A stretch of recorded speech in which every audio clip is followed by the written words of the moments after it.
Oh no, একেই বলে চান কপাল। এবার কানাডা গ্লোবাল টি-20 লিগে দল পেলেন বাংলাদেশের আরেক তরুণ হাডিডার ব্যাটসম্যান তাহিদ হৃদয়। দর্শক, বিস্তারিত জানতে অবশ্যই ভিডিওটি শেষ পর্যন্ত সবাইকে দেখার অনুরোধ রইল।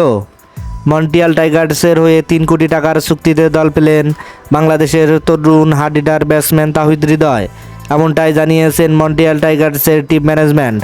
বাংলাদেশ থেকে এর আগেই কানাডা গ্লোবাল টি-20 লিগে খেলতে গেছেন সাকিব আল হাসান, রিশাদ হুসাইন এবং মোহাম্মদ সাইফুদ্দিন। যদিও সাকিব আল হাসান প্রত্যেকটা ম্যাচেই নামছেন, কিন্তু সাইফুদ্দিন এবং রিশাদ হুসাইন এখনও কোনো ম্যাচ খেলেননি। এদিকে তাহিদ হৃদয়কে কিনল মন্ট্রিয়াল টাইগার। তার কারণ, তাহিদ হৃদয়ের ব্যাটিং অ্যাপ্রোচ দেখে খুবই বিস্মিত হয়েছেন পুরো ক্রিকেট বিশ্ব। তার যে ব্যাটিং অ্যাপ্রোচ তা সত্যি অবাক করেছে। এবারে টি-20 বিশ্বকাপে দুর্দান্ত পারফরমেন্স করেছেন তিনি।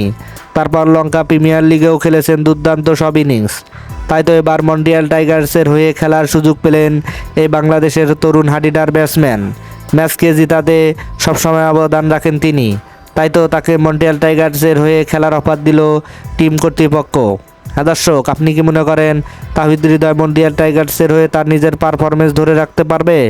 তাহলে অবশ্যই আপনার গুরুত্বপূর্ণ মতামত কমেন্ট বক্সে জানাবেন। ধন্যবাদ।